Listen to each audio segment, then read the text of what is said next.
The lantern in the pines. Lantern keeper's POV. I wait for nights like this. No moon, no wind, just the black pines. And me. I saw you the moment you stepped onto the trail. Too far in, too alone. You didn't see me. No one ever does. Not until it's much too late. I kept my steps behind yours. Every pause you took, I stopped too, close enough to hear your breathing. When I was ready, I lit the lantern. Not bright, just enough for your eyes to catch it in the dark. That warm, steady flicker you tell yourself means safety. You left the path without thinking. They all do. The ground softened, the air heavy with pine and smoke. You didn't notice how close I was. I hung the lantern low, the rust cutting into my palm, the cracked glass glowing against your skin. When you leaned in, I moved closer, close enough for my reflection to fill your view, close enough to see the fear bloom in your eyes. I smiled. You turned, but I was already gone. When you looked back, no lantern, no light, just the dark. You think you made it home safely. You didn't. That smell of smoke you'll notice in your room tonight, that's me. And the next time you see my light, you won't get to leave. The lantern in the pines. The pines stood black against a moonless sky. Their needles muffled every sound. My footsteps felt too loud. That's when I saw it. A faint orange glow, flickering deep between the trees. Not a flashlight. Too warm. Too alive. It shouldn't have been there. No trails ran that way. Still, I stepped off the path. Each crunch of pine needles felt like I was breaking some unspoken rule. The glow stayed ahead, always the same distance, swaying gently until I finally stood beneath it. A lantern, old, rust crusting its handle. The glass was cloudy, but the flame inside hissed like it had been burning for a long time. No one was near it. I leaned closer, squinting into the glass, and froze. A pale face stared back at me from over my shoulder, grinning, not my reflection. I spun around. Nothing. When I turned back, there was no lantern, no light, just darkness.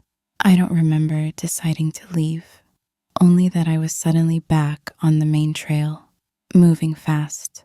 My breath came hard, my legs ached, but I couldn't tell if I'd walked or ran, and the smell of smoke stayed with me until I reached home. The birch with the hollow eyes. Ask anyone in Ames who's lived here long enough, and they'll tell you. There's a park you don't go into after dark. They won't give you a trail name. They won't give you directions, just a warning. Don't look for it. But if you ever do, you'll find the clearing. And in the middle of it, a single birch tree. The bark hangs in curling strips like skin left to dry. Deep, wet gouges run all the way to the roots, as if something inside has been clawing for decades. And then there are the knot holes.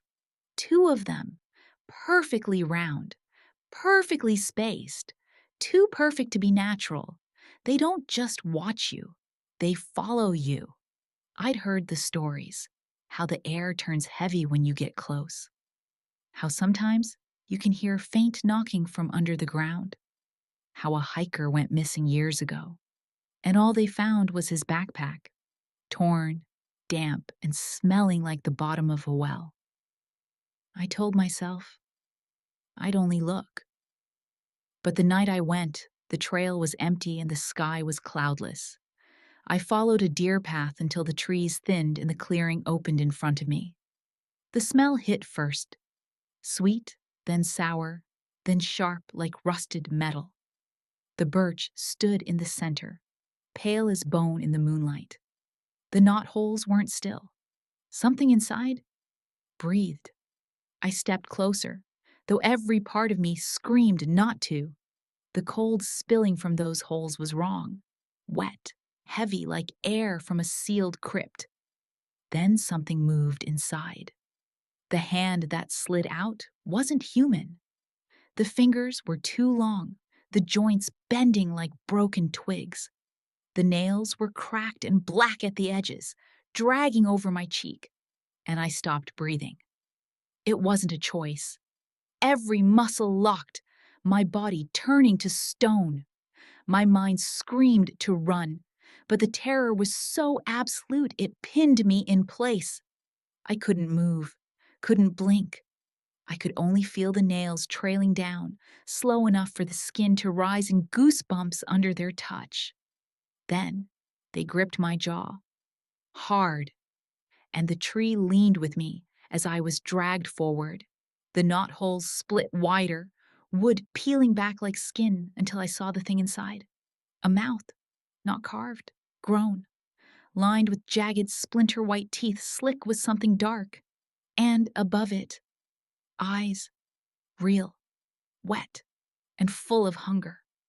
Roots burst through the soil, snapping around my ankles and wrenching me off my feet. The first twist snapped bone. I felt it, but the shock held my scream in my throat. The cold swallowed me whole. Bark against my back, teeth at my throat, and my voice, the one I thought I'd finally found, sank into the wood with me. No one's found me. They won't. I'm still here. Just not where you'd look. And now, when you walk that park at night, it's my eyes watching you from the hollow. You've just heard Whispered Realms. Follow for more creepy stories. And don't forget, the full horrors are waiting on our YouTube. Link below if you dare.